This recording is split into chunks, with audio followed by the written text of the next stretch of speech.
Ela vai começar agora, começou a gravação. Boa tarde, pessoal. Sejam bem-vindos a nosso aulão de controle. No aulão de hoje, nós vamos fazer a revisão do material relativo ao teste número 5, o nosso último teste, que versa sobre ajuste de controladores PIDs. Na realidade, essa é a parte mais direta e aplicável da disciplina, no sentido de aplicação final. Os conceitos que foram desenvolvidos, eles servem para a vida de vocês, servem para o entendimento, para aprofundamento, para desenvolvimento de novas coisas. Mas, sob o ponto de vista técnico, em termos de aplicação imediata e utilização imediata, o ajuste de controladores PIDs, digamos assim, é a parte mais diretamente aplicável no mundo real, certo? E quando a gente fala em projetar controladores, que é determinar os parâmetros do controlador PID, que é KP, tal I, tal D, nós temos que ter critérios para estabelecer o desempenho desse sistema e critérios levando em conta características de robustez. Robustez nós versamos no último teste, e nesse teste, então, nós vamos versar sobre desempenho e a utilização dessa combinação para o projeto de controladores. E quando a gente fala em desempenho, é importante ter em mente que nós temos o desempenho servo e o desempenho regulatório. Então, duas características importantes, por que nós precisamos de controle? Uma é para ter uma boa característica regulatória, que é a capacidade de transferir variância, que é vista na capacidade regulatória, e na capacidade de seguir set points e mudanças de pontos de operação, que é a característica servo. E a terceira grande característica importante de se ter controladores é a estabilização de plantas, no caso elas sejam instáveis em malha aberta. Então, essas são as razões pelas quais nós precisamos ter controladores. E quando nós falamos de desempenho, nós olhamos a saída do sistema e comparamos a saída com aquilo que nós queremos. Aquilo que nós queremos é o set point. E, essencialmente, nós vamos quantificar o erro. O erro da variável de processo com o set point na parte servo. Nós temos o maior erro ocorrendo no instante da mudança de set point. E na capacidade regulatória, o maior erro não é no momento que o distúrbio entrou, mas sim depois. A gente vê que o maior erro ocorre num ponto intermediário, relativamente próximo ao instante da perturbação, mas não no instante da perturbação, que seria o distúrbio. Então, quando a gente fala em desempenho, é importante levar em conta o padrão de perturbação e aonde ela ocorre. E, normalmente, nós acompanhamos o desempenho através de métricas envolvendo o erro. E aí nós ilustramos para vocês que, normalmente, quando nós olhamos a capacidade regulatória, nós fazemos o distúrbio na carga. Porque isso facilita a simulação, facilita a implementação e é representativo. Por que é representativo? Porque normalmente as dinâmicas envolvendo a variável manipulada e o distúrbio são dinâmicas similares, se não iguais. O que faz com que simplesmente eu consiga levar esse bloco para cá e o que leva a, digamos assim, um cancelamento e uma facilidade de representação. Isso faz, então, que nós normalmente representamos dessa forma o distúrbio na carga. Só que o distúrbio na carga, via de regra, ele não é um degrau, ele tem um padrão de oscilação, um padrão periódico, um padrão... Mas nós aproximamos na janela que nos interessa por um degrau, e aí nós podemos, com isso, representar uma situação que é um caso pior. Se funcionar bem, em termos de rejeição de distúrbio na carga de um degrau, fatalmente vai funcionar bem também no caso de um distúrbio não degrau. Então, degrau seria uma espécie de pior caso. Se eu estou preparado para o pior caso, eu vou conseguir trabalhar em casos mais brandos. Então, essa é a parte importante. Aqui, no segundo vídeo da nossa série, dessa apostila aqui, nós vimos o conceito de robustez em termos práticos, e vimos que robustez ela é importante e ela está associada a analisar o desempenho. Nós analisamos o subplot de cima, e na robustez está associado ao padrão de ação de controle empregado. Se o padrão for muito oscilatório, ele é um padrão nervoso, e isso é ruim. Isso tem baixa robustez. Então, a gente pode também enxergar a robustez olhando o padrão da ação de controle. Movimentos muito bruscos e alternados em termos de padrão, ou seja, eu acelero demais e depois freio, depois acelero de novo, é um padrão que está sujeito a ter erros e problemas operacionais. Seria como, imagina, eu estou indo para a praia e eu tenho uma distância pequena do carro da frente.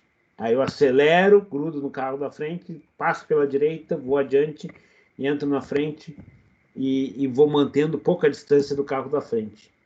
Então eu acelero, ultrapasso, freio, acelero, e isso mostra uma situação que, se acontecer qualquer incerteza no caminho, um pneu furado, uma frenagem do carro da frente inesperada, eu vou ter um problema de estabilidade, ou seja, no caso seria um acidente.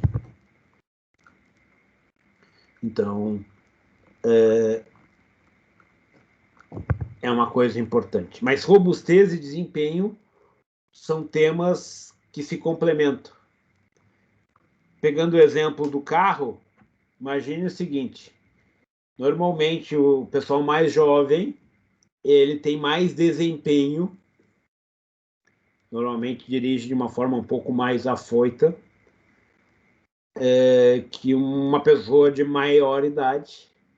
Mas se a gente pegar uma pessoa com 70 anos dirigindo, muitas vezes, ele acha que aquela linha central que separa uma faixa da outra, aquilo ali é a trajetória de referência. Aí fica o carro de um lado, o carro do outro, do pneu de cada lado, e aquilo ali, a pessoa tem, no caso, um baixo desempenho, porque anda devagar, e uma baixa robustez, porque a capacidade de reflexo da pessoa mais idosa é menor. Isso faz com que ela seja, nesse caso, péssimo desempenho e péssima robustez. Então, são conceitos complementares, mas que existe uma certa tendência. Normalmente, se eu for puxar o desempenho, existe uma tendência de piorar em termos de robustez. Mas são conceitos complementares. E é uma tendência apenas. E nós medimos desempenho usando métricas, ou a resposta, o padrão de resposta, uma análise por inspeção visual, ou por quantificação do tamanho do erro, por exemplo. E na robustez, nós vamos ver como métricas de distância do -1, que é a máxima sensibilidade, a reserva de fase, margem de ganho e tudo mais. E a ideia é trabalhar com essas duas grandezas para projetar o controlador. Eu quero, na realidade, um projeto controlador, um controlador com desempenho robusto. Ou seja, é o James Bond. Vocês já viram o James Bond? O filme do James Bond? O cara tá à beira da morte e tu vê que o semblante dele não se altera. Fica tranquilo. A respiração nem se altera. Isso é robustez. Ele não vai entrar em pânico. Ah, eu vou morrer, vou morrer. Não. Ele fica lá tranquilo. E na hora certa, um tiro dele mata 6. E os tiros dos outros com o metralhador não atinge. Quer dizer, é um baita desempenho.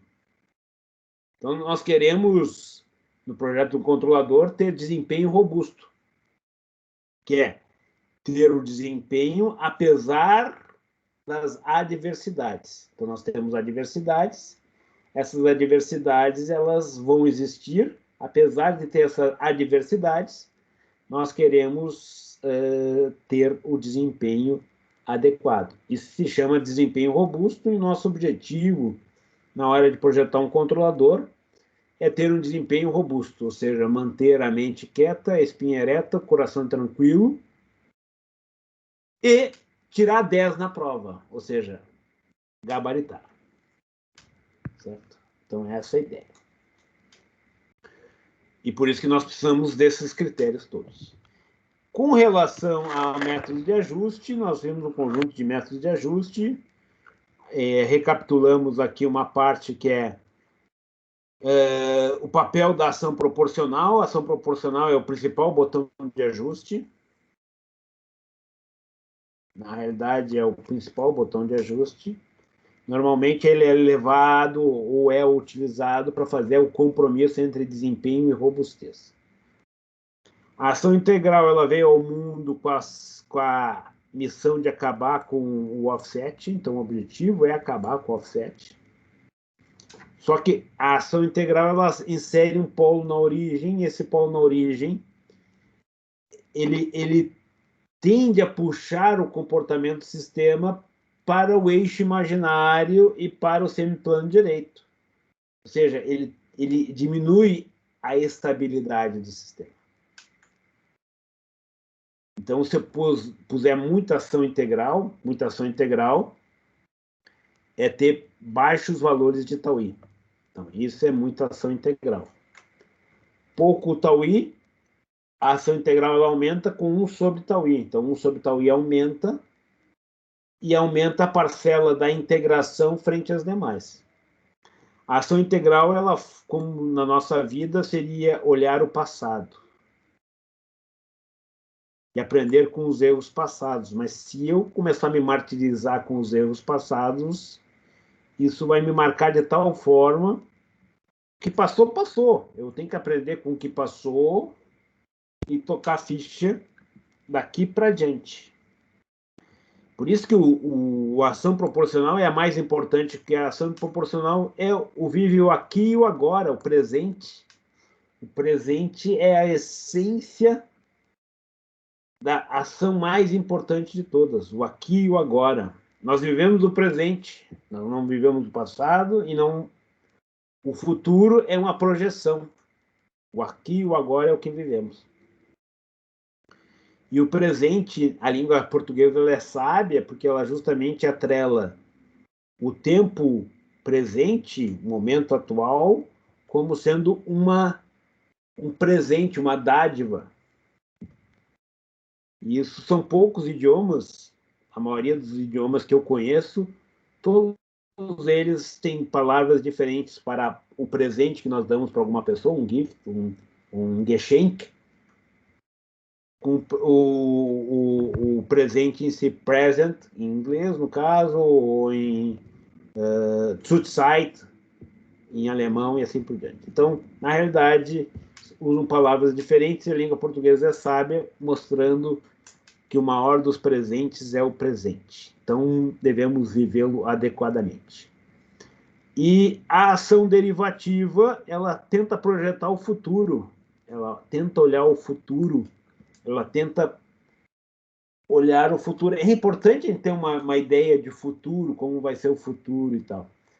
Mas o futuro são projeções, e se a gente começa a olhar muito o futuro em termos de projeções, ele é contaminado com o ruído, ele é contaminado com fake news, ele é contaminado com expectativas, muitas vezes não nossas, de outras pessoas, que acabam criando e gerando minhocas na nossa cabeça. Então, às vezes, melhor usar uma projeção do futuro, mas de uma forma meio no sentido de projeção, mas não exacerbada do futuro. E um bom projeto controlador é você combinar essas parcelas de forma adequada, a ponto de você fazer uma orquestração que permita com que você tenha um projeto adequado de controle.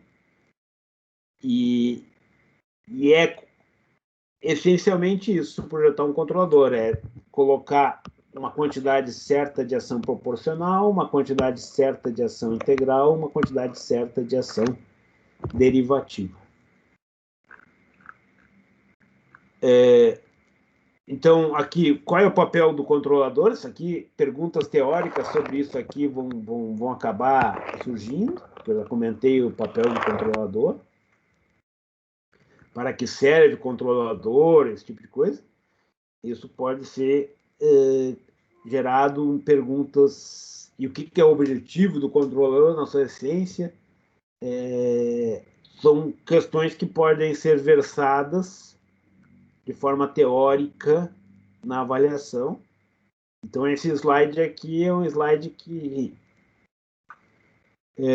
representa um arcabouço de questões teóricas interessantes a serem elaboradas. E o que é, na essência, o controlador? Na essência, o controlador ele quer ser o inverso da planta, porque eu quero sair daqui e chegar aqui. E eu quero determinar qual é a ação de controle que vai fazer com que o que eu quero venha a ser o que eu tenho, venha a ser o que eu quero. Só que essa inversão ela é um sonho, é uma busca. E ela é inviável de ser realizada. Mas, independente de ser inviável de ser realizada, ela continua sendo digamos, um certo norte. E aí, então, para viabilizar isso, nós fazemos a malha retroalimentada. A malha retroalimentada é uma coisa magnífica. A retroalimentação é tudo. A retroalimentação, ela está no nosso dia a dia. Por exemplo, quando vocês trabalham em uma empresa, normalmente você estabelece as metas de um projeto. As metas de um projeto são os set points do projeto. Para estabelecer metas de um projeto, é importante nós termos indicadores, porque eu não vou estabelecer meta.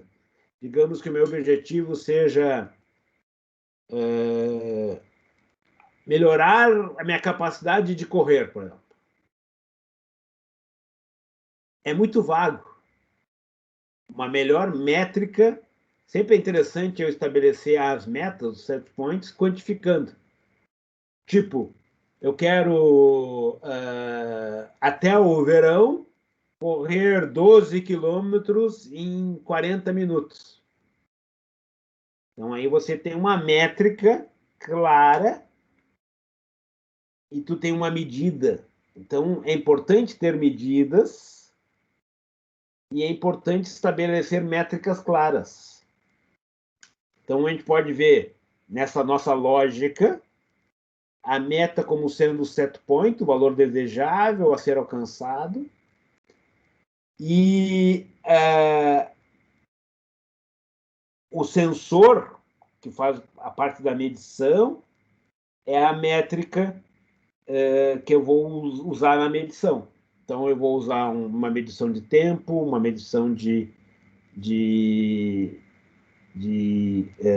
gasto calórico e assim por diante. E eu estabeleço, para isso eu preciso ter um medidor. E baseado naquilo que eu quero e naquilo que eu tenho um erro. E isso é a força motriz para o controlador. O controlador ele vai estabelecer as ações de controle, que no projeto são o que? São as atividades que vão fazer com que eu venha fazer tais coisas, de tal forma que isso leve a eu atingir as metas. Só que o controlador ele é bacana, porque um controlador ele estabelece as atividades de forma automática. Ele olha os set point, os valores desejados, o que eu tenho, e o controlador estabelece as atividades a serem seguidas. Mas se vocês olharem, esse loop é cada vez mais intenso na nossa vida, cada vez mais intenso na nossa vida esse loop. E nós vivemos cada vez mais nessa roda feedbackiana. E cada vez mais as pessoas querem respostas instantâneas. Então, isso tem tudo a ver com a sociedade moderna. E o controlador, o sonho do controlador é um e a realidade é outro, então é isso que está sendo versado aqui. Então, aquilo que eu tinha falado para vocês, as funcionalidades do controlador são 3. A característica servo, que é a capacidade de seguir set points. A característica regulatória, que é a capacidade de transferir a variabilidade, ou seja, eu tenho uma variabilidade na saída e eu vou transferir essa variabilidade para a entrada. E isso é feito com a característica regulatória. E a terceira característica que eu tinha comentado com vocês é estabilizar uma planta instável em malha aberta, que no caso da bicicleta é fundamental. Sem isso não daria para andar de bicicleta. Então isso aqui é o que é versado aqui. E aí nós vamos ver que o controlador essencialmente é a inversão da planta, aquilo que pode ser invertido, multiplicado por algo que a deixa causal. Isso aqui é o choque de realidade. Choque de realidade. Então, o sonho, isso aqui transforma em realidade. Por exemplo, a pessoa poderia pensar, eu quero ir para o Caribe, numa praia paradisíaca, num iate, não sei das quantas, tal. Isso é o sonho dela, que seria a inversão da planta. Só que a realidade dela, ela consegue ir para Tramandaí. Aí a realidade dela é o mar chocolatão, e ele tem que curtir aquele momento, aquele mar chocolatão. Ele tem que curtir aquilo ali é a realidade, está próximo. Então eu tenho que conseguir transformar uma parte do sonho, que era ir para a praia, eu estou transformando através desse choque de realidade, do alcançável, do realizável, certo? Inerente às características do sistema. E eu tenho que saber aproveitar isso de forma adequada, não criando expectativas desnecessárias. Então, vocês verem, controle é algo que transcende em si a matéria, ele vai para o nosso dia a dia, mostrando. Controle é muito mais do que estabilizar uma planta, é uma filosofia de vida. Certo? Então, voltando ao que interessa, que é a matéria, a expressão essa aqui, ó, que reflete a essência do controlador, pode ser visto no método da síntese direta, que eu quero o desempenho do sistema, tenho que estabelecer um desempenho alcançável aqui, então eu forneço esse desempenho alcançável aqui. Dado que eu tenho um certo controlador, certa planta, digamos, eu conheço a planta, eu quero saber qual é o controlador que vai fazer com que o que eu quero seja atingido para aquilo que eu tenho, que é a planta. Então, a função de transferência em malha fechada é GC, caminho direto, 1 mais GC. Colocando o controlador em evidência, nós chegamos àquela expressão que eu havia comentado aqui e é deduzida aqui facilmente. Então, por exemplo, se eu quiser atingir os meus objetivos, ou seja, não ter set point, o ganho de TDS tem que ser igual a 1. Então, sem offset, o ganho é igual a 1. Se tiver um offset, esse ganho vai ser menor que 1. Isso é fácil de entender, porque se eu quero uma variação, ou a temperatura seja, digamos que eu estou em 35 graus, e eu quero ir para 40 graus. Então, eu vou fazer uma mudança set point de 35 para 40, então eu vou ter uma variação de 5 graus. Para atingir o 40, eu vou ter que ter a mesma variação de 5 graus na saída. E se eu fizer a relação da saída, que é de 5 graus, em relação à mudança set point, vai ser 5 sobre 5, isso é igual ao ganho igual a 1. Por isso que ter ganho igual a 1 para a função de transferência em malha fechada é equivalente a atingir o valor desejado, e isso aqui vai fazer com que surja naturalmente a ação integral. Então, se nós substituirmos nessa expressão algo que tenha 1 no numerador, ele vai naturalmente fazer com que surja a ação integral. Naturalmente faz com que surja a ação integral. E aí, a ação integral é decorrente direto do fato de ter ganho igual a 1. E aí basta eu substituir o modelo da planta que eu chego, então, à expressão do controlador. E aí, isso é um ponto importante também. Se a planta é de primeira ordem, isso a gente vai ver em instrumentação,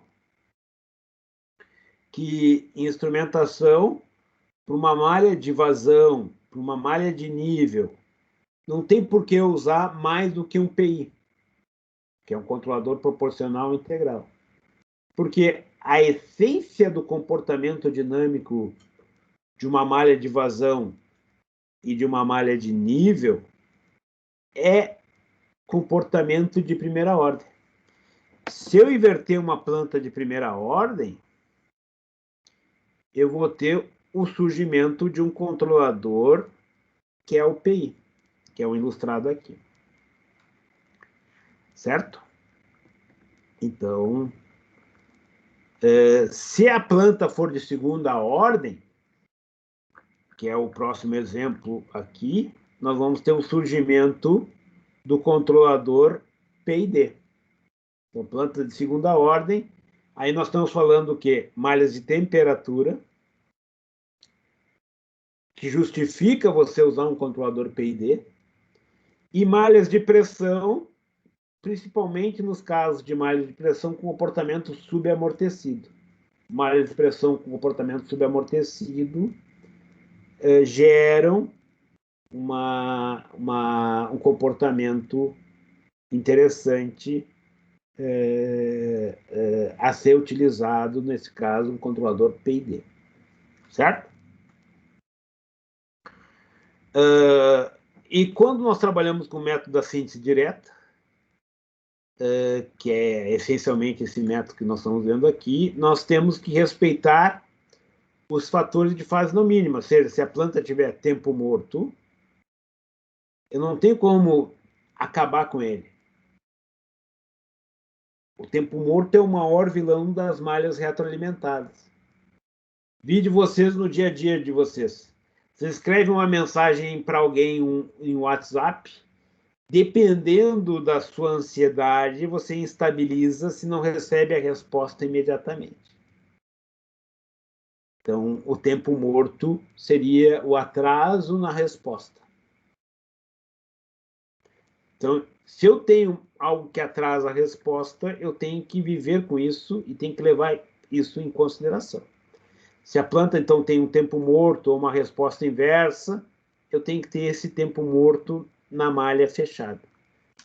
E aí nós temos o surgimento e o efeito, se eu fizer uma aproximação de primeira ordem em Taylor, nós temos que, essencialmente, o controlador vai ter uma redução no valor do ganho. O ganho é o principal botão de ajuste. Se o tempo morto aumenta, a questão da velocidade da malha vai ter que diminuir. Certo? Então, aqui são algumas conclusões importantes da essência. O ganho do controlador vai ser sempre o inverso do ganho da planta, multiplicado por uma função adimensional que relaciona a dinâmica malha aberta com a dinâmica malha fechada.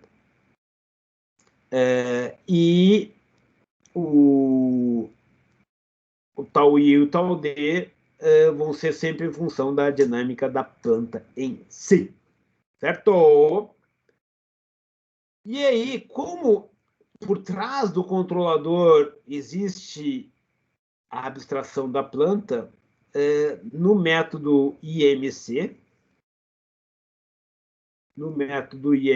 nós temos, então, o uso explícito do modelo na estrutura IMC. O uso explícito do modelo na estrutura IMC. E aí, nesse caso, nós fazemos o projeto do quê? Só que essa estrutura IMC, ela acaba virando a estrutura clássica.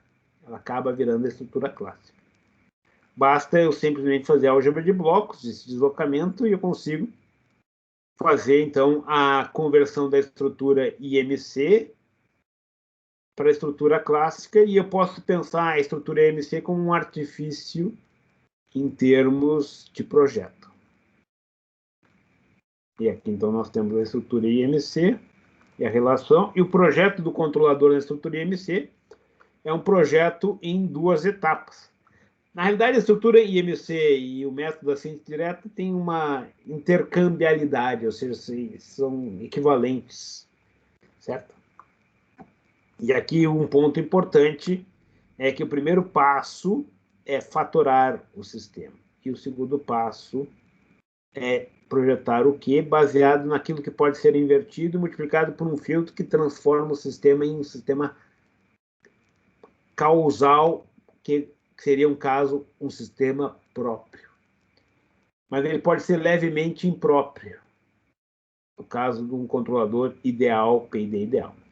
Então, os passos, por exemplo, dica,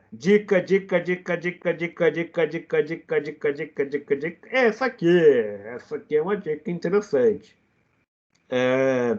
Aqui tem uns 4 passos, sendo que 2 passos são vinculados ao projeto do Q, e os outros 2 passos relativos à conversão do sistema. Então, vamos lá. Esse passo a passo, primeira coisa que eu faço é a fatoração, o lado bom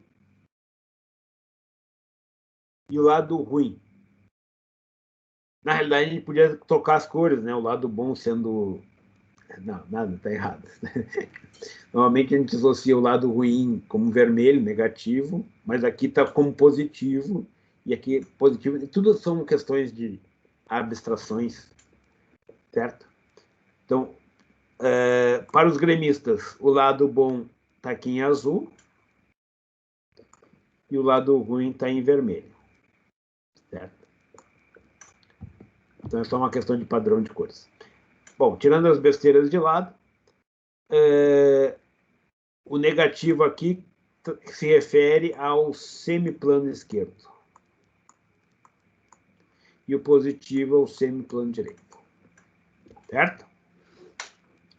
Então, eu inverto, o que eu posso inverter é o que está aqui no semiplano esquerdo.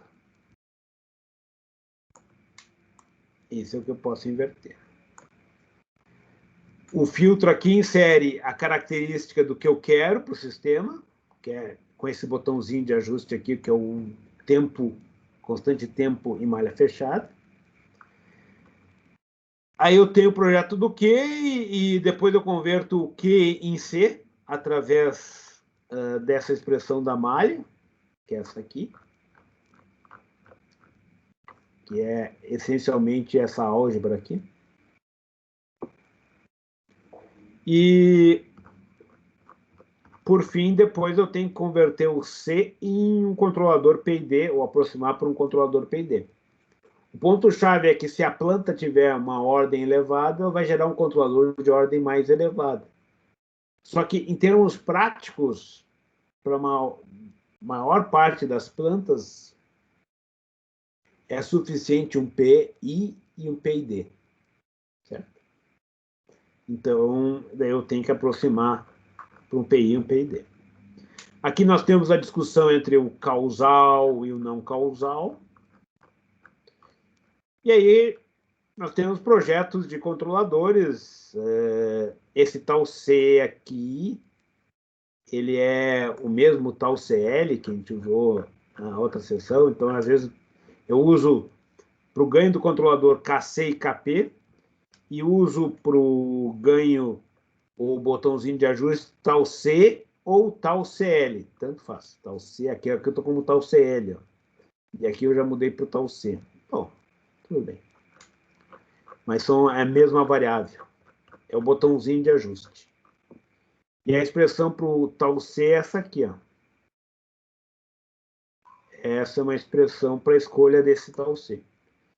Onde ND é velocidade de malha fechada em relação à velocidade de malha aberta. Quantas vezes eu quero que a malha fechada seja mais rápida que a malha aberta? Esse é um ND. E baseado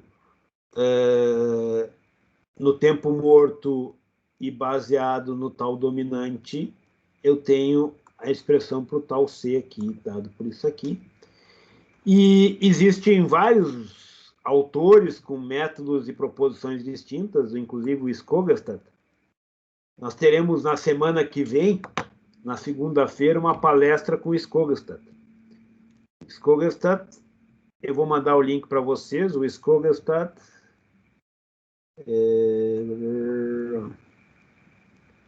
O Skogestad é um cara importante em termos de sistemas de controle. Esse é o Skogestad, esse cara aqui, ó. Esse sou eu.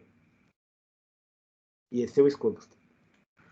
Então ele vai dar uma palestra na segunda-feira da semana que vem. Ele é da Noruega. Inclusive, quem gosta dessa área de controle e quer ir para a Noruega, ele tem um monte de bolsas também. Então, é um lugar que vale a pena trabalhar e ele é uma pessoa agradável também em termos de trabalho. E a palestra dele vai ser na segunda-feira. Eu vou mandar detalhes da palestra dele para vocês pelo WhatsApp. Então, esse Skogestad está ali, aquele cara ali que estava do meu lado ali, ele propõe esses valores aqui para o tal C. Sou mais da minha abordagem aqui, mais representativa e mais bacana, mas são alternativas.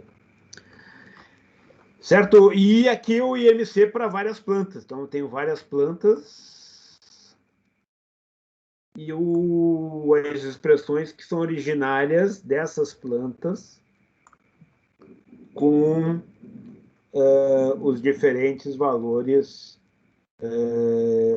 seguindo aquela sistemática ali de projeto. E aí você acaba sempre, no final das contas, tendo que ter um botãozinho de ajuste que é o tal C.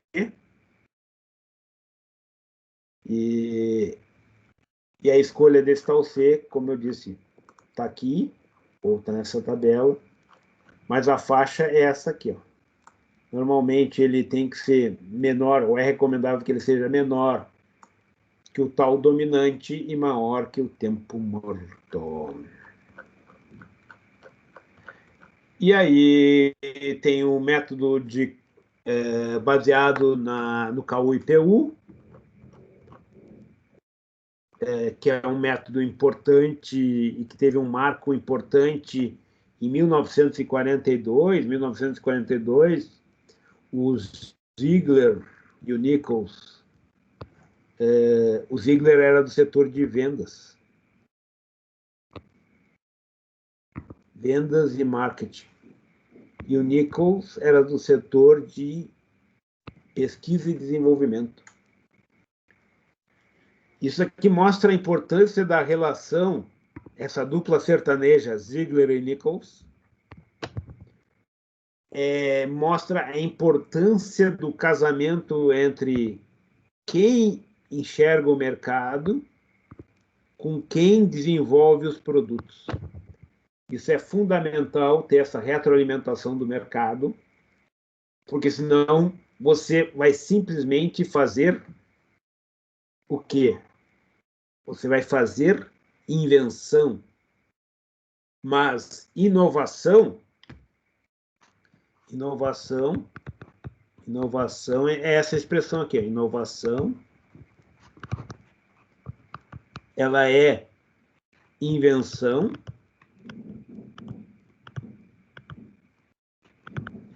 mercado.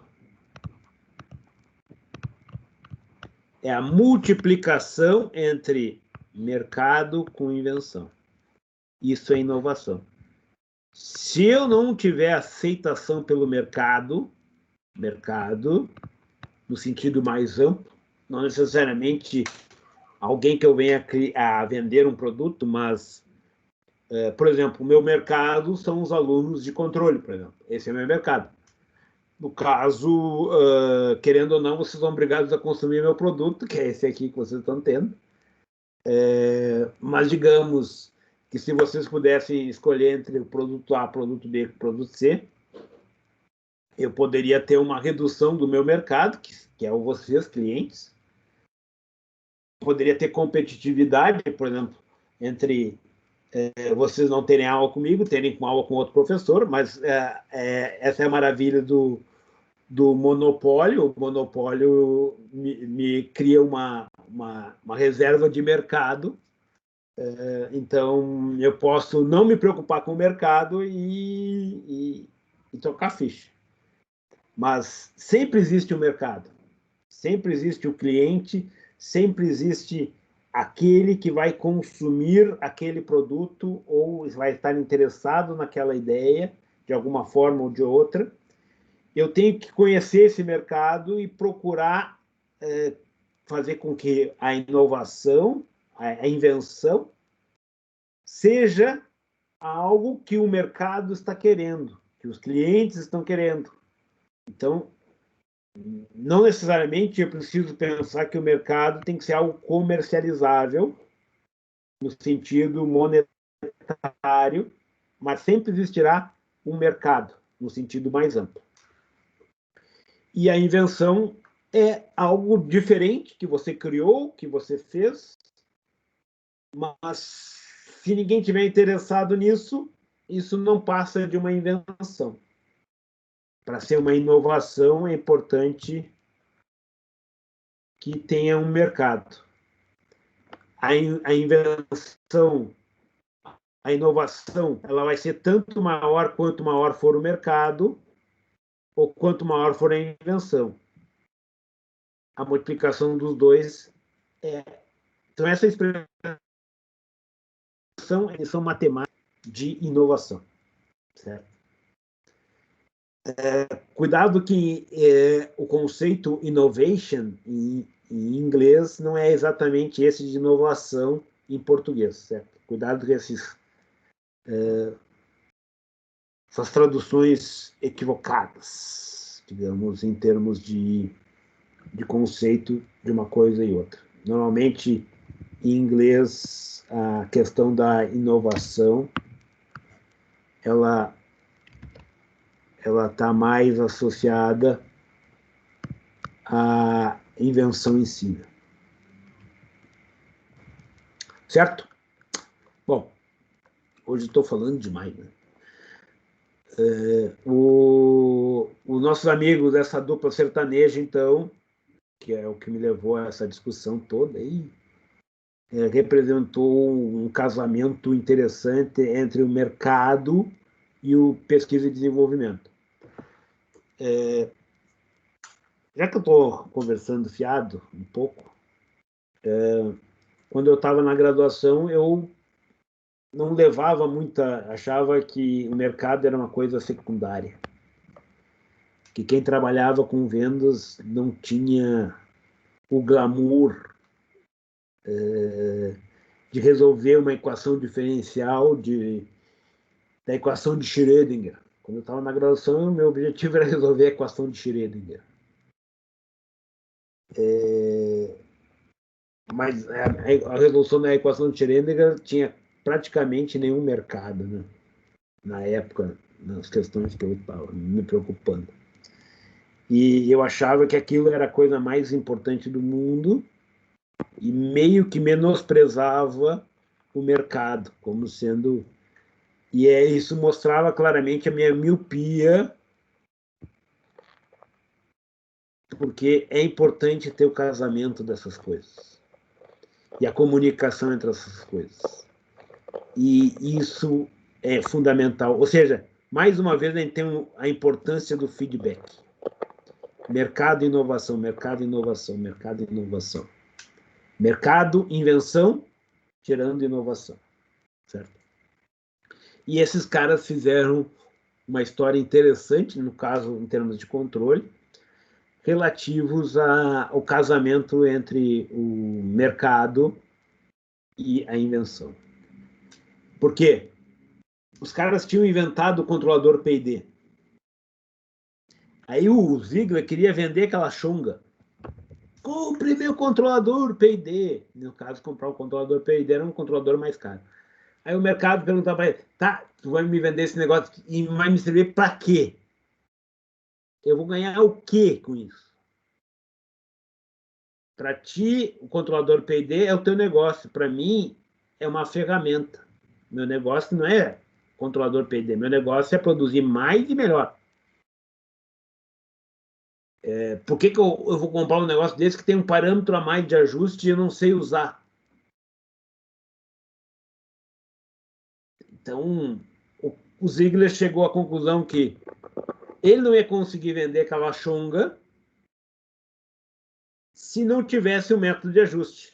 Aí ele chegou para o cara do setor de desenvolvimento e disse, cara, nós temos que resolver essa chunga. Nós temos que oferecer para o pessoal uma forma de ajuste. Senão ninguém vai comprar o P&D. E aí, por isso que esse casamento é importante entre mercado e...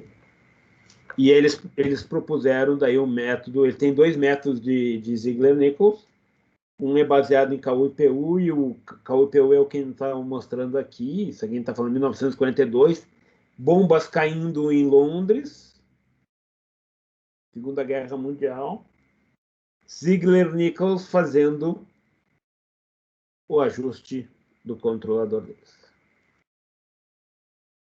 Na realidade, se vocês olharem, a história do P&D está atrelado fortemente com a história da humanidade. Bom, mais uma vez, não vou abrir mais parênteses sobre isso. E aí, mais recentemente, esses caras aqui são da Suécia, o Austin e Henglo, fizeram uma proposição de modificação do método de Ziegler-Nichols. Isso está maiores detalhes no nosso vídeo, mas o interessante é que eles propuseram isso para o sistema e levaram em conta uma coisa importante, que é o Ziegler-Nichols, você tem uma informação importante nessa frequência aqui, que ela é extremamente importante.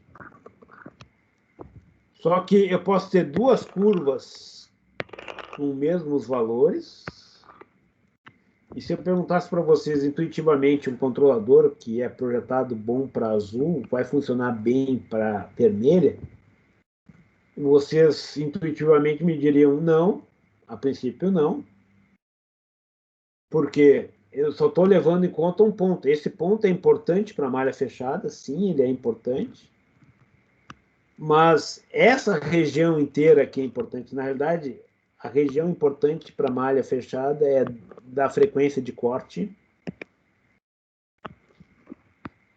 até a frequência ômega U ou ômega C, ômega 180, no caso, com o controlador. Essa é a faixa de frequências que nós estamos próximas, ou estamos próximos do ponto -1. Então, essa é a ideia. Aí eles fizeram uma adaptação da proposta inicial dos Ziegler-Nichols, incluindo o ganho da planta, e fizeram a parametrização capa. E isso, então, é uma evolução em relação ao método de Ziegler-Nichols. Esse aqui é um videozinho que eu ainda vou fazer para vocês, o método do VaptVupt, que a gente vai trazer para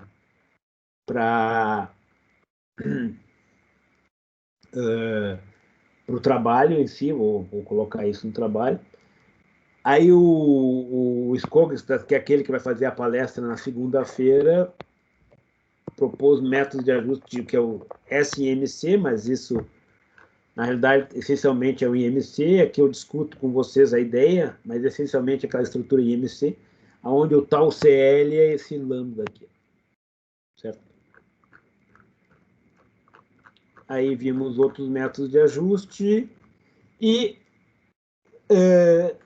uma parte importante é muitos métodos de ajuste foram feitos para plantas de primeira ordem com tempo morto.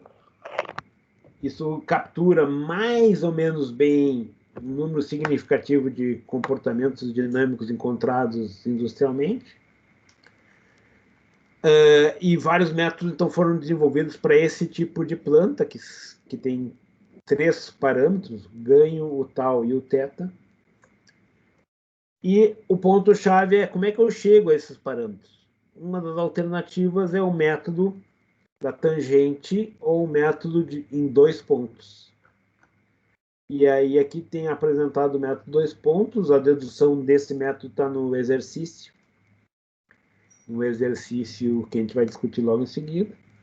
E como utilizar esses métodos. Na realidade, isso é importante. Mas eu acho que eu vou falar na hora que eu falar dos exercícios em si.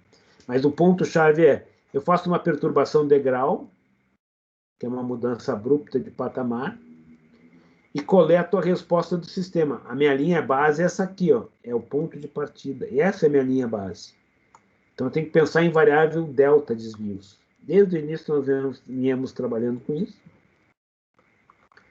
E aí, nós obtemos facilmente os parâmetros desse sistema. Depois, nós falamos também sobre ajuste de controladores de tanques-pulmão. Tanques-pulmão, justamente, são tanques para amortecer o distúrbio. Então, digamos que eu tenha uma oscilação muito grande, um distúrbio muito grande na alimentação. Eu não quero que isso venha propagar para a coluna de oscilação. Então, quer dizer que a variável que está sendo controlada, ela vai ter que ter uma grande variabilidade. Esse é o único caso que nós queremos em malha fechada uma dinâmica mais lenta que a malha aberta.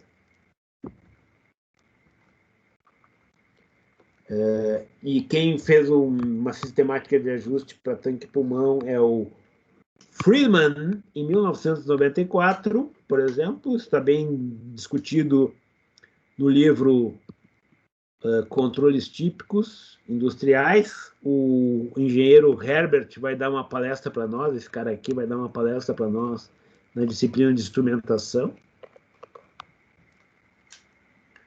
Então, ele vai compartilhar parte da experiência dele em uma palestra que eu vou marcar com vocês, da disciplina de instrumentação. E aí, então, a sistemática de ajuste é muito simples. Se eu usar um controlador puramente proporcional, a variação que eu quero, que eu imagino que eu venha a ter na realidade, a variação que eu permito que tenha na saída, melhor dizendo, tem uma variação permitida aqui na saída, e o quanto eu permito que tenha de variação aqui, de nível. Então, essa relação dessas duas variações aqui é a base do ganho. Então, aqui está ilustrado, tem, no caso de um PI, vai depender do parâmetro A, que é a base da seção transversal, que é a base da área do tanque, que impacta na dinâmica, e o tau I tem a ver com a dinâmica, então, automaticamente, isso aqui tu tem o ajuste do controlador ação integral. E aqui nós temos os ajustes típicos recomendados. Então, a implementação disso é relativamente simples. Aquilo que eu já tinha falado para vocês, malhas de vazão em nível EPI, malhas de temperatura e analisadores são PID, pressão depende, podendo ser PI ou PID.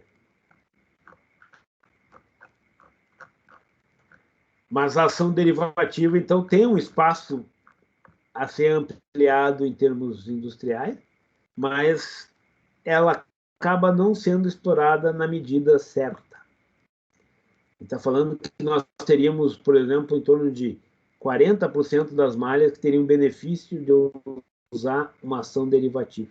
Só que a indústria não usa ação derivativa. Por quê? N fatores, são discutidos aqui alguns. E aí, quando a gente fala de ação derivativa, nós temos duas formas. Na realidade, a gente chama de forma sem interação e com interação. A forma série é com interação, a forma paralelo é sem interação. Eu uso tanto essa forma que seria multiplicado pelo ganho, ou seja, esse ganho multiplicado aqui, aqui e aqui, que é a forma conhecida na literatura como paralela. Eu também chamo essa forma do PID desse jeito aqui como sendo paralelo. Mas na literatura, mais propriamente, diz que é forma sem interação, essa forma com interação.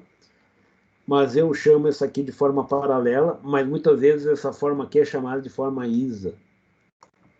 Então, essa discussão sobre as diferentes nominatas estão discutidas aqui desse texto, que foi tirado desse livro aqui. Isso está no nosso vídeo. Mas para nós é, essencialmente, isso aqui é a forma série e isso aqui é a forma paralela. Certo?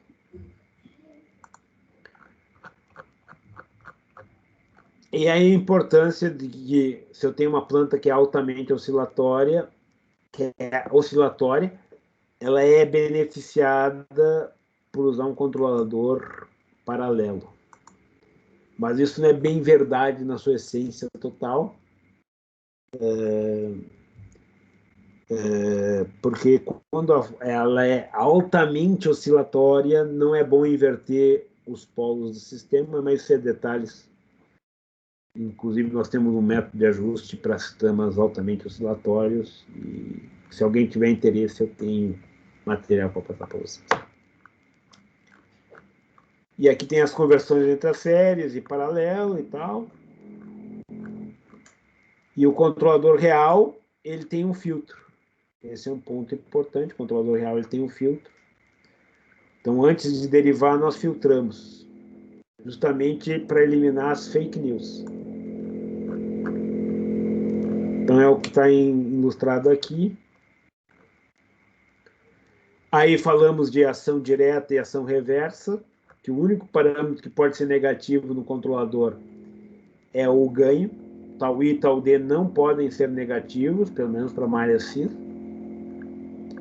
Então, aqui é versado sobre isso no vídeo correspondente. Depois nós vimos controladores com 2 graus de liberdade. Vimos que o controlador ISA, ele é muito bacana, ele versa sobre esse parâmetro B, que é algo bem interessante.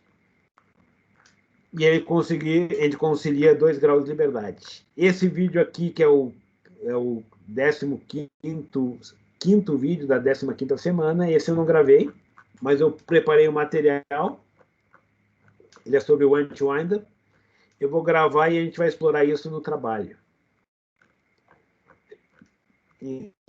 Assim como o 6º vídeo da 15ª semana, que é cascata, que também nós vamos explorar no trabalho.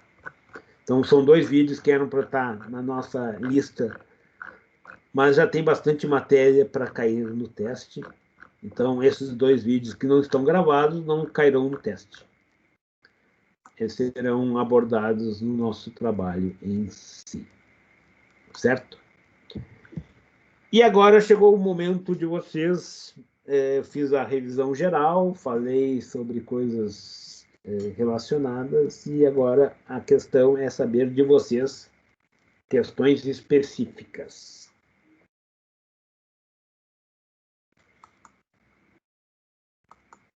Dúvidas? Professor, Diga. o senhor pode fazer a 9.1? Eu tô com uma dúvida na segunda questão da 9.1 ainda no polígrafo. 9.1. Polígrafo. 9.1. Abaixo, embaixo. abaixo, Tá. Que eu vou... Qual é a página? No slide 50. 50. Aqui? Isso. 9.1. Isso. Aqui, né? Isso. A minha dúvida é, na segunda parte ali, diz construa um sistema que tenha polos e zeros no semiplano direito que seja impossível de ser controlado via feedback. Eu não sei se isso já está na parte da cascata, etc., que o senhor disse que não gravou o vídeo, tá? Não, isso aqui não. Isso aqui está dentro do...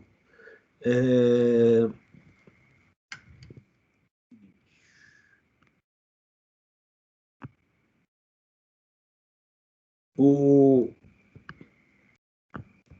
ponto-chave é o seguinte. O polo, no semiplano direito, quanto mais afastado da origem, ou seja, quanto mais para dentro, mais para o lado direito do semiplano, mais rápido ele é e mais difícil de estabilizar. Então, por exemplo, uma bicicleta com pneu muito fininho e muito alta, ela tem um polo mais afastado da origem do que uma mountain bike, que tem um pneu mais grosso. Então, uma bicicleta mountain bike não precisa fazer movimentos muito rápidos para estabilizar o sistema. Já uma mountain bike, já uma bicicleta de pneu fininho e uma elevada altura, faz com que eu tenha que ser mais rápido. Então, quanto mais afastado da origem for o polo, mais difícil é de controlar o sistema, certo? Então, olhando o polo, é essa a verdade. Por outro lado, então eu tenho que ter uma velocidade mínima para estabilizar uma planta.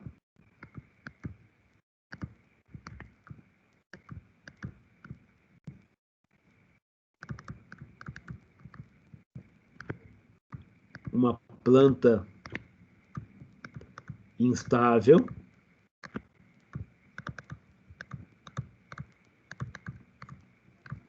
Em malha aberta. Eu tenho que ser mais rápido que o polo.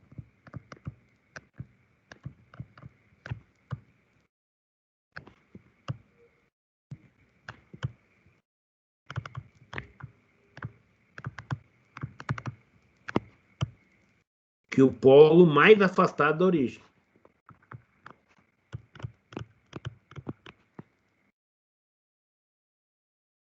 O que o maior polo de lá dentro. certo? Por outro lado, se a gente olhar o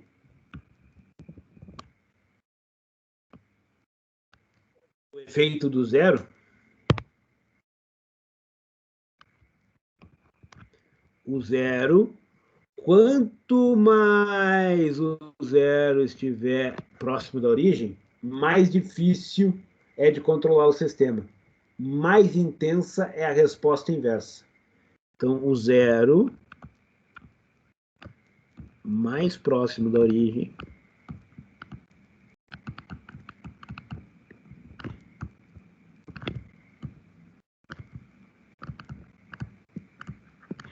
mais intensa é a resposta inversa.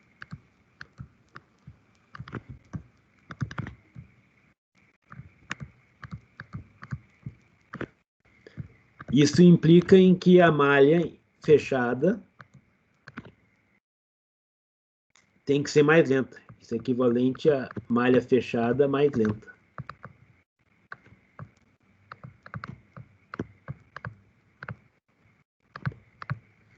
Então, existe uma recomendação, em termos práticos, que eu só consigo... Imagina o pior dos mundos. O pior dos mundos, sempre tem um mundo pior, né? Mas tudo bem. O pior dos mundos é ter um polo no semiplano direito e ter um zero no semiplano direito. Eu recomendar, digamos que isso aqui seja 1, esse aqui é 4. A distância entre esses dois, vamos colocar aqui em polo e zero, é recomendável que tenha no mínimo essa distância de 4. Sistemas que têm valor menor que essa distância de 4, fica muito difícil, porque esse pede velocidade, esse impede velocidade. Se eu não tiver essa distância aqui, não tem como viabilizar. E eu posso fazer um sistema que é incontrolável. E um controlador consegue domar um negócio, que é a seguinte situação. Esse aqui não tem como. Esse aqui não tem como. Esse pede velocidade, esse impede velocidade. Então, esse aqui impede velocidade.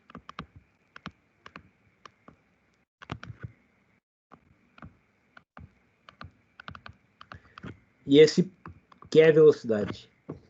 E pelo lugar das raízes, vocês veem que o negócio não tem como. Porque como é que é a história? Eu coloco as Marys do lado de cá para atrair esse cara aqui, né? Mas se eu aumentar a velocidade, ele volta para o semiplano direito. Certo? Só que essa busca do semiplano esquerdo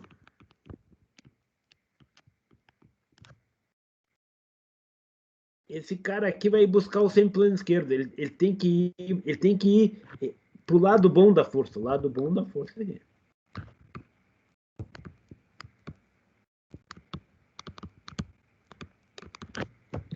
Só que ele vai em direção ao lado bom da força. Vamos lá para o lado bom da força. E ele não consegue. Porque ele encontra o zero e ele daqui ele não sai. Desse zero ele não sai. Ele entra nesse zero e não sai mais. Ele não consegue chegar ao lado bom da força. Então, isso é incontrolável. Tu pode usar o melhor controlador do mundo. O mais chique, o mais caro, o mais não sei o quê. Isso é... Se eu tiver um sistema com isso aqui é incontrolável. Imagina que você fez um projeto lindo e maravilhoso e isso acontecer na sua planta, tu não vai conseguir operar a planta. Então, isso aqui eu tenho que ter essa consciência na hora de projetar a planta.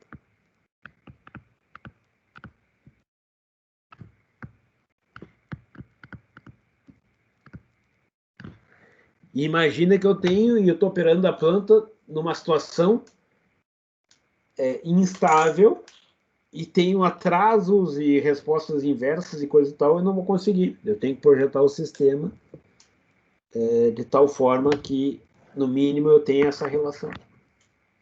No mínimo. Quanto mais, melhor. Então, analise o grau de dificuldade de se controlar um sistema que tenha zeros e polos, é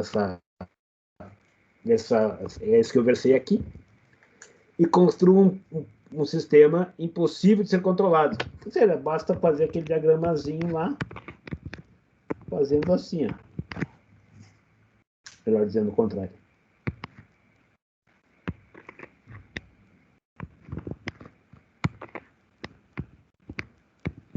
É isso aqui. É isso que eu... Respondi a tua pergunta? Sim, senhor, valeu. Mais alguma pergunta? Ô, professor, eu tenho uma pergunta da semana 15 do exercício. Vamos lá. Tá. Ou 1.3, na verdade. 15 exercício. 1.3, legal. Beleza. E eu acho que já sei a tua pergunta. Como é que eu cheguei a esse negócio? O que é o aparente e o não aparente? É isso. Quer ver? Eu sei a tua pergunta? Tá, não, pera, eu acho que eu anotei errado a semana. Só um minuto que eu tô procurando. Que não era esse exercício, na verdade. Esse aqui é da semana 15. Mas essa aqui tá claro para todo mundo. Ou é de um teste? Ah, vai ver que é assim. É que como eu peguei, desculpe, eu tô te enganando.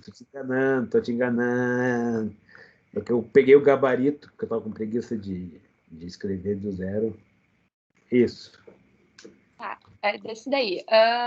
Na parte da temperatura, que tu acha os dois tempos em 20%, em 75%, que faz a diminuição ali embaixo na segunda etapa da temperatura, eu fiquei na dúvida de onde saiu os valores 45 e 125, que eu imagino que saiu do gráfico, mas eu não entendi como. Então vamos lá. 45 e 125. A temperatura que não está ilustrada aqui no passo a passo, né? Então, o primeiro passo é a gente estabelecer aqui uma linha base aqui de saída.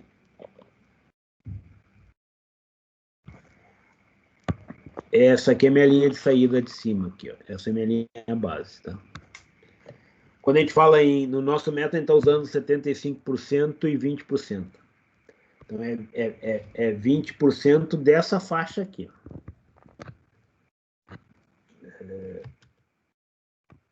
Essa é a faixa. E a gente está falando de 20% dessa faixa. Então,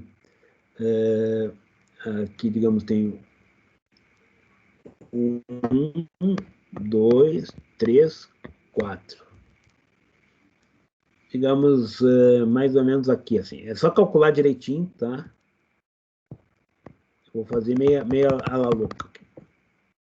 Então, isso aqui seria o 20%. O 75% é mais ou menos aqui, assim. Mais um pouquinho mais para baixo aqui, talvez. Aqui assim. Porque como tem esse trechinho aqui que eu... E esse aqui, então dá um pouquinho mais... amplia, né? Seria exatamente aqui se começasse aqui e terminasse aqui, né? Como tem mais um trecho, então é um pouquinho abaixo desse aqui. Esse aqui seria o 75%. Se fosse aqui o valor final e aqui fosse o ponto de partida. Então é um pouquinho maior que isso ali, é só pegar a reguinha e fazer os cálculos direitinho. Então ele é um pouquinho abaixo aqui, ó. Então aqui vai sair o valor correspondente ao T75. E aqui vai ser o T20. Então, T20. Só que o ponto-chave que a gente não pode esquecer é que o meu instante inicial é aqui, ó, em 33. Esse é o meu instante inicial. Então, esse númerozinho que eu vou tirar aqui, que é, digamos, aqui no exemplo é 45. Digamos que aqui deu 45. Eu vou ter que descontar o 33. Então, o T20 é 11. A mesma coisa eu vou fazer com o T75. Aqui é 125 seria aqui. Então, 100 e alguma coisa aqui que eu chamei de 125. Na realidade, 125 seria aqui. Ó. Então, esse aqui é o 125. No caso aqui, eu fiz um pouquinho menos. Tudo depende da leitura que tu colocares, tá? Talvez aqui não seja 125, seja um pouquinho menos, 120 e tal. Mas é o número que tu vai tirar aqui do 75, tá? Aí eu desconto 33,3 e aqui deu 91,7.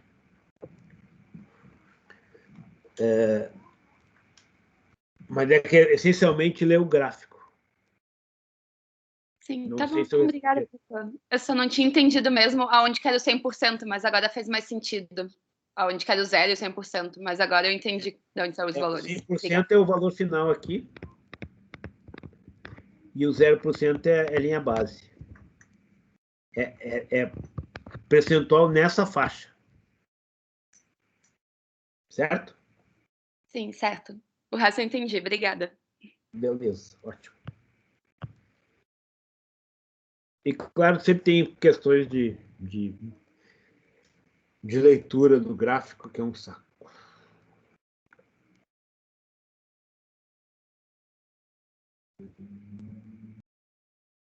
Mais alguma dúvida? Mais alguma dúvida? Mais alguma dúvida? Sorry. Isso aqui é uma plantinha interessante, ó. Isso aqui a gente desenvolveu essa plantinha, inclusive tem um videozinho lá no material. Essa plantinha, a minha ideia é, no início do semestre, né, era fazer vocês fazerem o trabalho de vocês usando essa plantinha. Nós criamos essa plantinha justamente para ela tem um comportamento interessante que eu mostro no videozinho lá.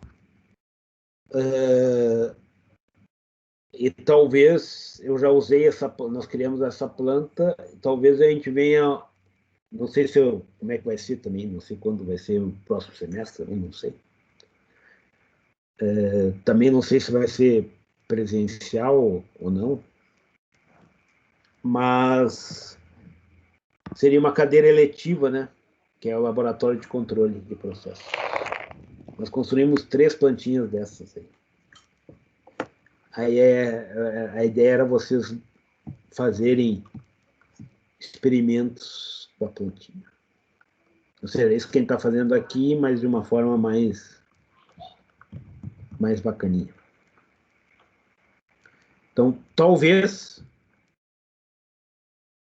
se voltarmos no presencial, eu também não sei programação, mas talvez no semestre que vem eu venha dar uma aula de laboratório de controle usando essa planta. Ou seja, tudo isso que vocês viram em aula, nós vamos fazer em cima da planta.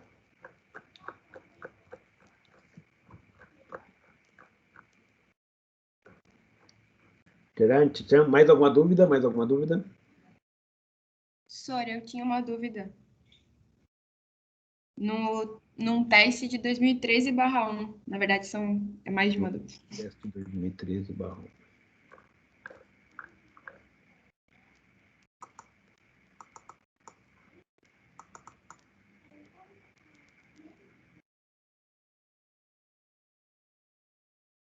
Tem A e B aqui.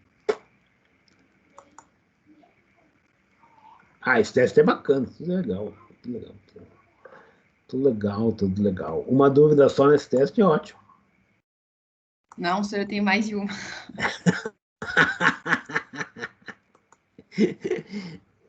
É só uma dúvida, tu tá vendo na foto. Então Sora, vamos lá. Oi. eu fiquei com dúvida na 1, na 2, na 13 e na 8. Certo, vamos lá. Esse é um teste legal. Porque todos os testes são legais.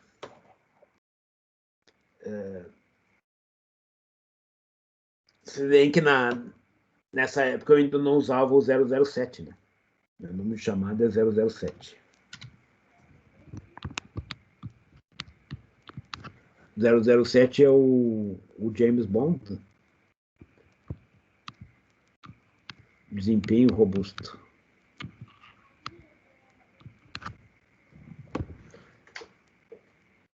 Por isso que é o 007. Em alguns testes aparece como 007. Certo. Qual é a questão? Qual das diferentes plantas? Então, aqui nós temos diferentes plantas. Temos a planta A, a planta D, C e B. Qual delas possui um polo na origem? A planta ela tem um polo na origem. A planta tem um polo na origem. Como é que eu vou saber um negócio desses? Ó céus, ó vida, ó céus, ó vida. Uma planta física que tem um polo na origem. Alguém saberia me dizer isso em termos práticos? Uma planta que tem um polo na origem, quase um polo na origem, é essa garrafa térmica aqui, ó. Ela não tem um polo na origem porque ela tem perda de calor para o meio ambiente. Mas ela tem quase um polo na origem. Quanto mais vagabunda for a garrafa térmica, mais distante da origem, no semiplano esquerdo, estará o polo. O que significa isso em termos práticos? Digamos que eu coloque a água aqui. A água está fria, eu quero esquentar a água. Vou colocar, então, digamos, o ponto de partida da temperatura dessa água está em torno de, sei lá, 30 graus, 25 graus, que é água fria. Vou colocar um rabo quente aqui dentro. O que vai acontecer? Eu vou pegar esse rabo quente e vou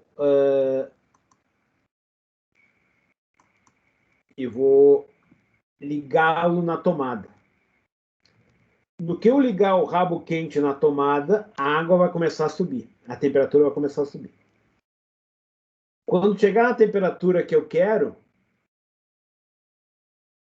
eu vou tirar da tomada o rabo quente e vou tirá-lo da garrafa térmica.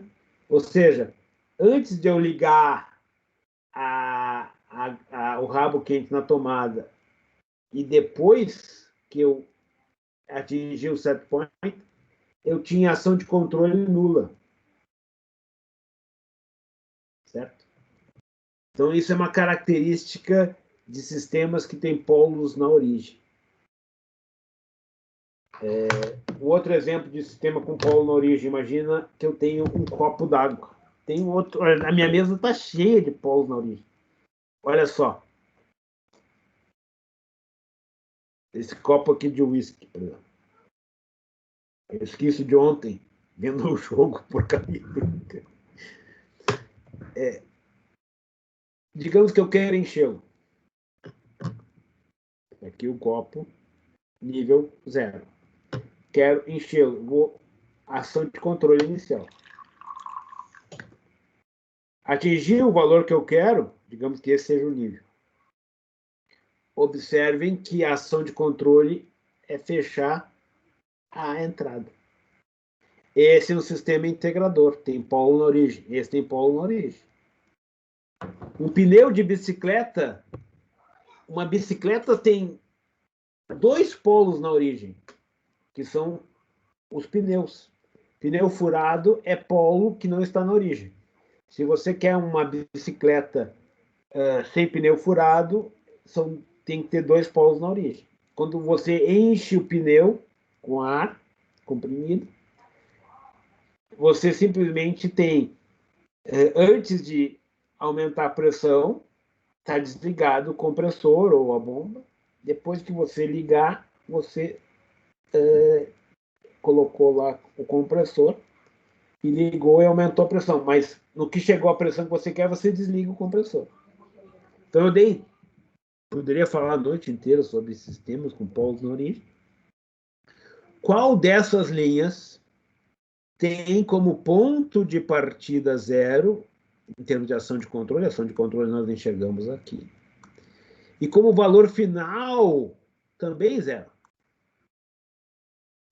Todas as demais vão para um patamar e lá ficam. A única que vai e volta é a linha tracejada. É a única que tem polo na origem. Então, a gente vai olhar isso na mudança de set point. Por isso que é a curva B.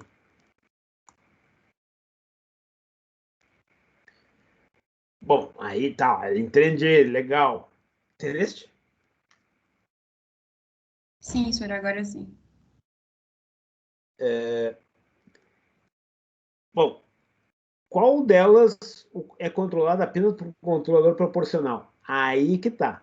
Vocês observem que quando a planta tem um polo na origem e há uma mudança de set point, com o controlador proporcional ele não tem offset. Nenhuma delas tem offset para a mudança de set point. Mas a única que tem offset, ou seja, quando há um distúrbio na carga e que não volta para o set point, é a B. Então, a única que tem um desvio em relação ao valor final ao término de um tempo de resposta é aquela que tem offset, e é por isso que ela é controlada apenas com um controlador puramente proporcional. A dedução disso está aqui, ó.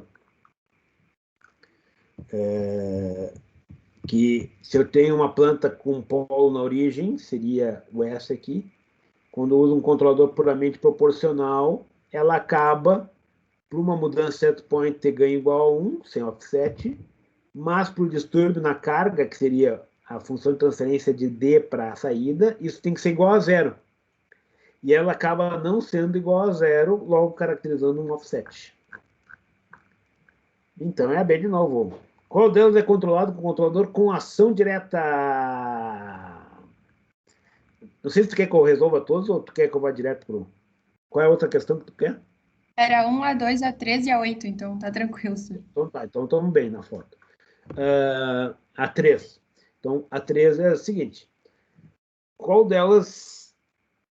aí é importante, olha só. Se nós olharmos... ação direta é ganho do controlador negativo. Ação reversa é ganho do controlador positivo. A planta tem que ter ganho equivalente negativo. Na realidade, a planta instável em malha aberta, porque se a gente olhar aqui, ó, eu faço uma mudança de set point aqui, um valor positivo, e as ações de controle, todas elas vão ser no final, se eu pegar aqui o valor final menos o inicial, isso é um delta positivo. E aqui eu tenho um delta positivo também, certo? Então, o ganho é a relação entre esse valor final, desse delta aqui, e esse delta inicial, certo? Só que eu vou usar essa apostila aqui que a gente versou sobre isso,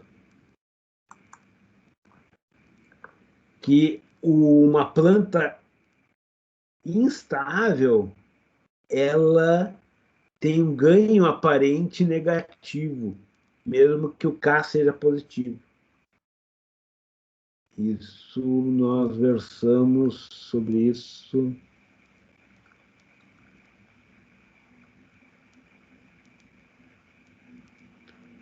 aqui.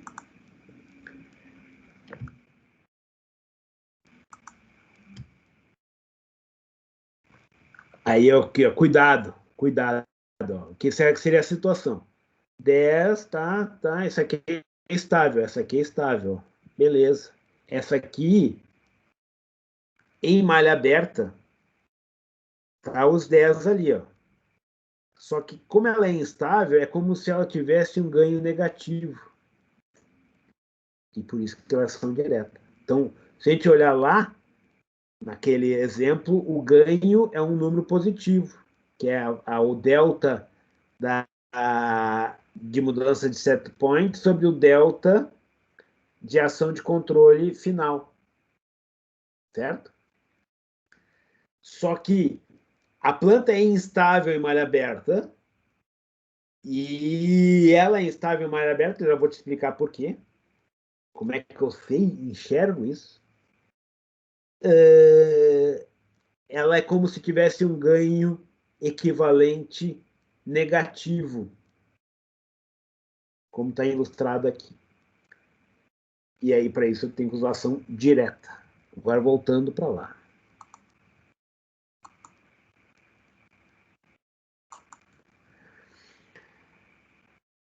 Ó, é o que está escrito aqui, ó. Papapá, ganho negativo. E como é que eu sei essa chonga? Como eu sei essa chonga? Está baseado na ação de controle. Em aula, eu costumo usar o pêndulo invertido. Aqui eu fico limitado a instrumentos didáticos. O pêndulo invertido é o seguinte: imagina que eu tenho um pêndulo, eu quero mudar o set point do pêndulo. Eu quero sair dessa posição e ir para essa posição aqui, ó, mais adiante. O pêndulo invertido é um sistema instável. Se eu fizer assim, que é o valor final, para ir para essa posição, a minha ação de controle tem que estar aqui na frente. Só que eu não posso fazer isso. Eu sou obrigado a primeiro ir para trás, para depois ir para frente. Então, eu tenho uma resposta inversa na ação de controle.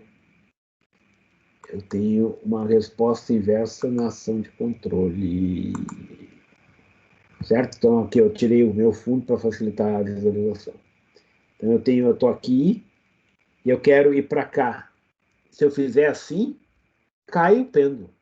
Eu sou obrigado a puxar, aí quando ele vai cair na direção, eu tenho que ser rápido o suficiente e trazê-lo para cá. É o que acontece aqui, ó. Eu quero levar ele para lá. Eu vou no sentido contrário, eu tenho uma resposta inversa na ação de controle. Aí eu puxo para cá, ele vai cair e eu tenho que rapidamente buscá-lo. Então, isso aí é uma característica em malha fechada. Para levar o sistema onde eu quero, eu sou obrigado a ter uma resposta inversa na ação de controle. Eu vou no sentido inicialmente contrário, puxo, quando ele começa a cair, só que eu tenho que ser muito rápido, para evitar que ele caia mesmo. Então, observe que ele zup, certo? Professor, o que eu ainda não entendi nessa questão é assim, tipo, quando a gente tem uma ação direta, não necessariamente a planta é instável, né? Não. Ação direta é o sinal do controlador. Se o Tá. controlador tem ganho negativo, ele é ação direta. Pois é, porque foi Se o isso que para mim, controlador tem ganho positivo, é ação reversa. porque para mim foi isso que assim me pegou um pouco a pergunta de ser ação direta, eu entendi que é o A. Eu só não entendi a explicação de que ela é uma planta instável em malha aberta e por isso. Não, é que a planta ser instável em malha aberta, todos eles têm o mesmo númerozinho aqui que está aqui em cima. Aqui, ó. Esse númerozinho que aparece aqui em cima, para todas aquelas plantas é igual, mesmo valor positivo. Como é que eu sei disso? Porque todas elas têm aquele númerozinho que aparece lá em cima, vai ser 1 sobre 1. Ou seja, todas elas têm ganho positivo igual a 1. O K, certo? Ah, agora Só que entendi. todas elas são estáveis Então, ela tem um ganho aparente positivo também. Mas a única que tem um ganho aparente negativo é a instável. Agora eu Não entendi sei isso. se ficou claro. Agora foi. Bacana isso, né? É como se fosse a seguinte situação. No lugar de 10, é menos... É 1 lá. E aqui é menos 5. Tranquilo? Passei com o Rebelde. Agora, ó, 8, né? Isso. É muito legal essas coisas aí.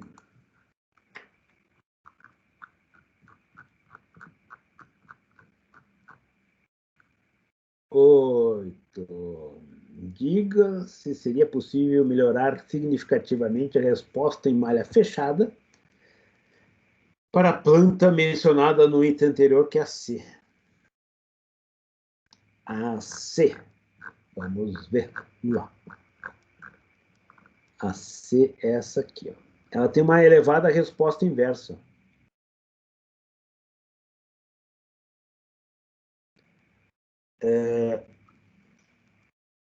E tu vê que a dinâmica dela em malha aberta é mais ou menos parecida com a dinâmica em malha fechada. Em malha fechada, essa aqui. Como é que eu sei a dinâmica em malha aberta?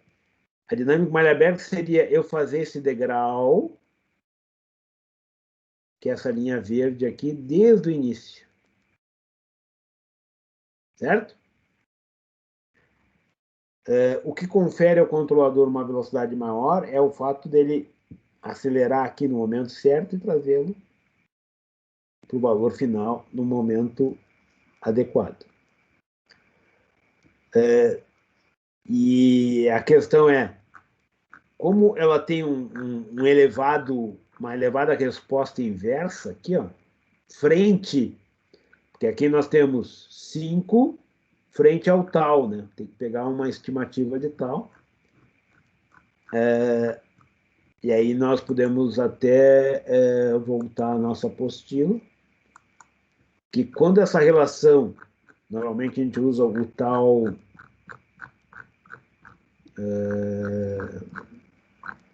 eu acho que eu mostrei isso.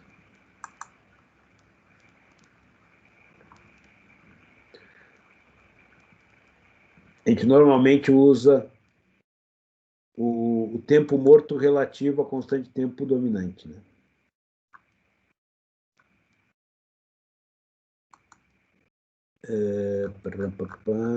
Em algum momento eu escrevi isso.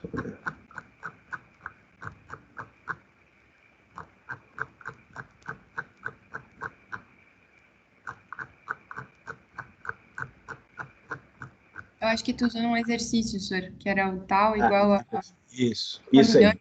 mais o tempo morto sobre 2. Exatamente. O ponto-chave é esse, que eu vou pegar hoje, talvez o exercício tenha escrito isso.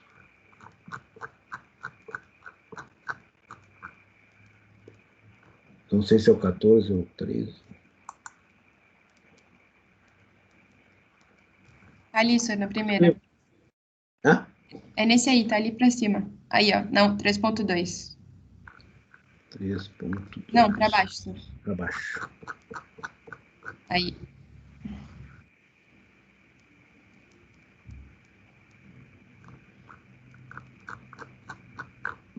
Mas o que eu quero dizer é o seguinte: a gente usa normalmente o seguinte: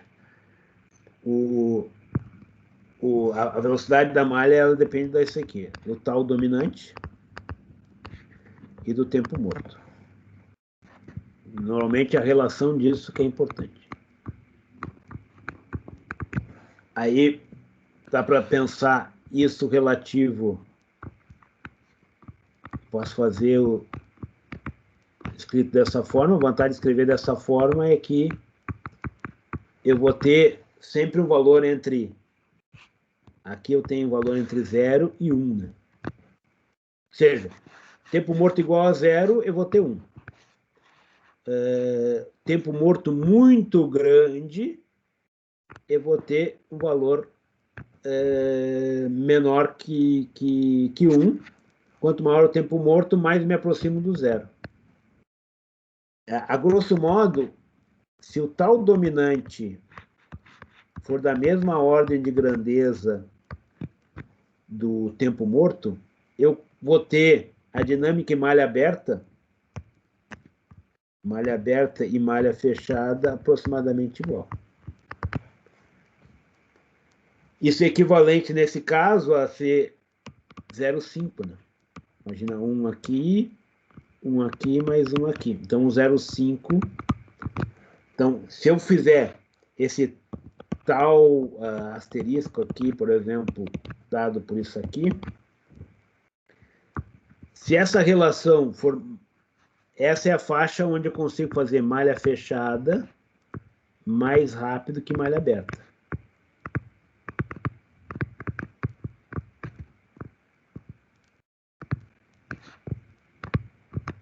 E essa aqui, eu não consigo fazer isso. Quanto mais me aproximo de zero, por uma questão de estabilidade, a malha aberta pode ser mais rápida que a malha fechada por uma questão de estabilidade.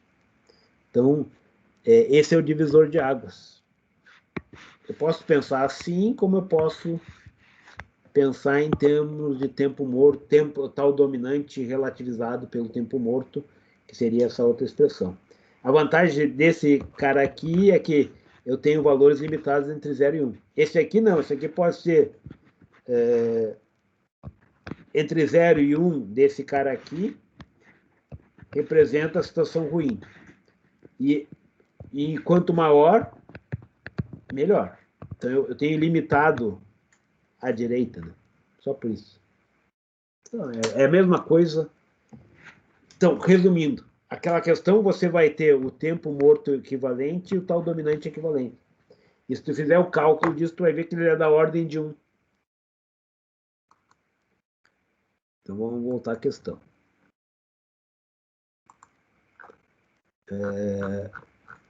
O tempo morto equivalente é mais ou menos isso aqui, é 5. E o tal tem que ter uma estimativa do tal. Isso aqui é uma estimativa do zero, sim, né? A partir do tal. Mas o mais importante é que é o tal, uma estimativa do tal. E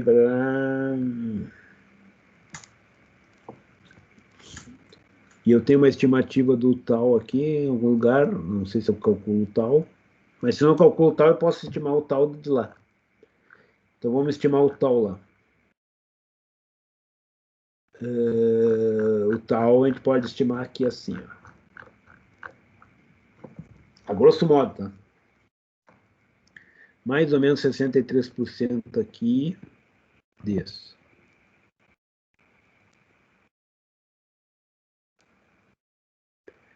Desconto. Então, é mais ou menos esse valor aqui, tá? Então, eu vou escrever aqui. No olhômetro, dá para fazer melhor que isso que eu estou fazendo. Esse aqui, essa distância aqui é o tal. Digamos aqui, sei lá, 15. 15 menos 10. Aproximadamente 5, certo? Esse tal dominante é aproximadamente igual ao tempo morto. Logo, a dinâmica malha fechada e malha aberta da mesma ordem de grandeza. Que é o que a gente está vendo aqui. Ó.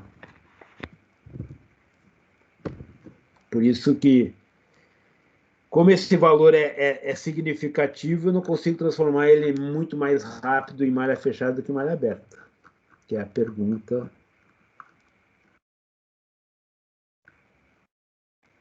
Diga se é possível.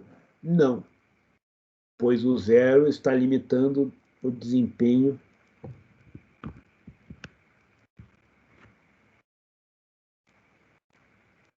Não sei se respondi a tua pergunta. Sim, senhor. Alcançado. Ou seja, aqui é fazer aquele cálculozinho dominante sobre tempo morto. Isso aqui é aproximadamente igual.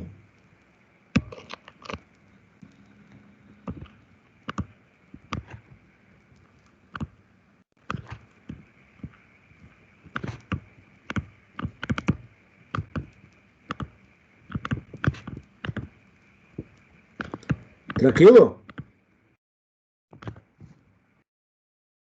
Mais alguma dúvida? Meu era isso.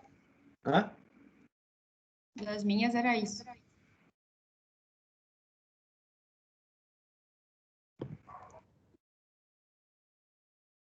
Então tá. Se vocês não têm nenhuma dúvida, fico à disposição de vocês. Caso tenha alguma dúvida sua, já pode me falar, me chamar. Então... Professor, eu tenho mais uma. Diga, ótimo. É ainda no mesmo assunto, se o senhor puder ir na apostila, na página 83.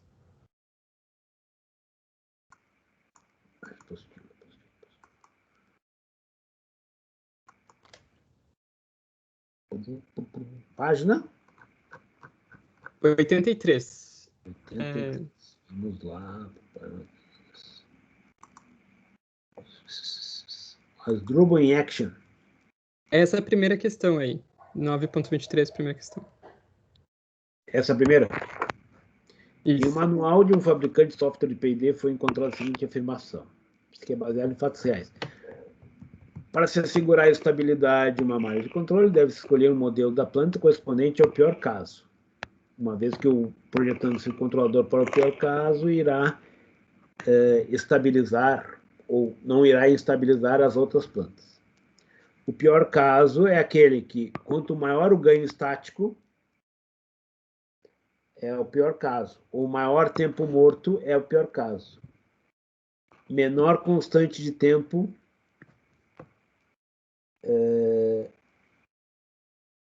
no caso, você concorda com essas afirmações? Como você agiria no caso de ter 3 diferentes modelos? Um que teria um maior ganho, um que teria um maior tempo morto e um terceiro com menor constante de tempo. Aí, como é que tu agiria? Agiria assim. Na realidade, isso aqui é parecido com aquela questão dos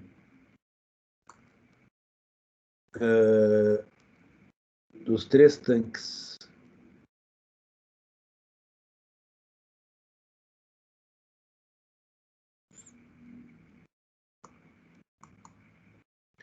Aqui nós temos 3 tanques. Ó. Nós temos o vermelho,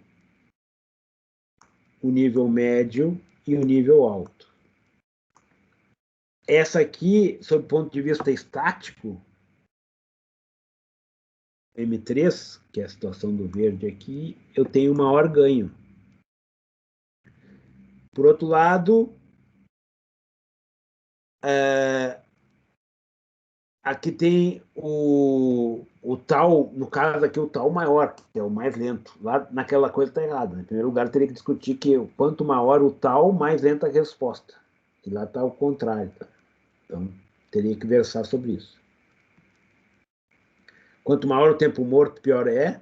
Quanto mais lenta a resposta, quanto maior o tal, mais lenta a resposta. Aqui pode ver que o nível médio é a situação mais lenta, porque nesse nível médio é como se eu tivesse um diâmetro maior, eu demoro mais para encher. Então é a dinâmica mais lenta. Então,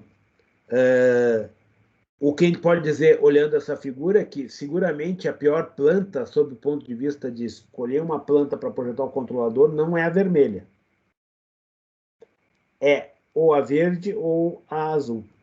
E como é que eu decido qual planta que eu vou usar? A gente faz um diagrama de Bode com as 3 plantas. Então, o que é pedido lá naquele exercício é fazer um diagrama de Bode. Aqui eu não tenho diagrama de Bode desse sistema. Se eu tivesse colocado o diagrama de Bode desse sistema, eu acho que eu tenho um diagrama de Bode em algum lugar. Uma outra questão.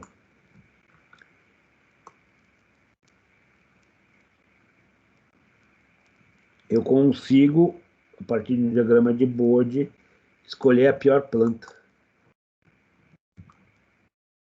Vamos pegar a pior planta aqui. Aqui, por exemplo, qual é a pior planta? O que a gente vai fazer? A gente vai no menos 180, subimos, a que tiver o maior ganho é a pior planta. A que chegar primeiro em 180 é a pior planta. Quanto mais cedo chegar no 180, maior é o atraso, mais difícil de controlar. Quanto maior o ganho, pior é. Então, essencialmente, para responder aquela questão, eu faria um diagrama de Bode e iria na frequência 180. E escolheria a que primeiro chegasse na frequência 180 como sendo a pior planta. Vou pegar mais um gráfico de Bode que tem algo parecido a este. Aqui para fazer o gráfico de Bode. Essa aqui, ó. Essa aqui é interessante, ó. Qual dessas é a... Não, essa aqui.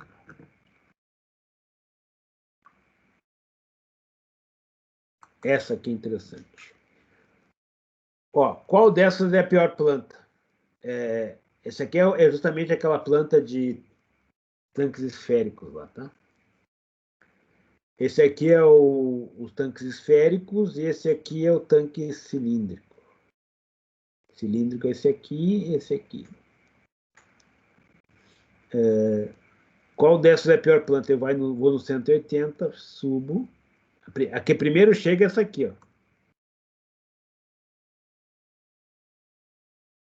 E aí eu estou entre a tracejada aqui, ponto traço, e a cheia. E eu vou escolher a tracejada porque nesse ponto aqui, ó, ela tem o maior ganho.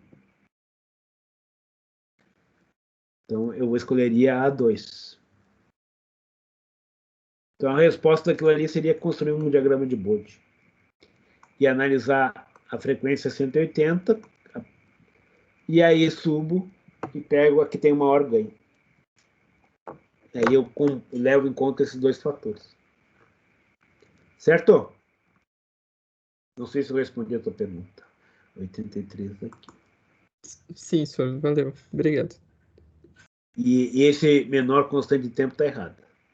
O maior constante de tempo é a pior planta. Então, você tem que negar essa resposta, você nega essa afirmação aqui, que é quanto mais lenta for a resposta, que seria maior constante de tempo, é pior. E depois, então tem duas coisas aí nessa questão. Certo? Mais alguma questão? Mais alguma questão? Que agora é a hora do sorteio do bife.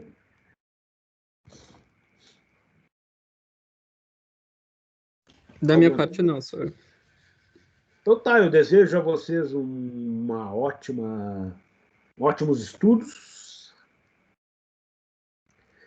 Espero que tenha sido útil a nossa videoaula. Se vocês não tiverem mais nada a falar, perguntar, eu desejo a vocês uma ótima noite. Alguém sabe o resultado do jogo Borussia Bayern? Vou ver depois. Beleza, então tá. Boa noite pra vocês. Hã? O Bayern ganhou. Ah, que saco. Eu falei, eu tinha que ir pra lá. Deve ter ido para os pênaltis ou foi 3-2? Deixa eu ver aqui. 3-2. 3-2, sacanagem. Certo, então. Valeu, boa noite. Até mais. Boa noite para vocês. Vou parar a gravação. Boa noite, senhor. Boa noite, professor. Boa noite.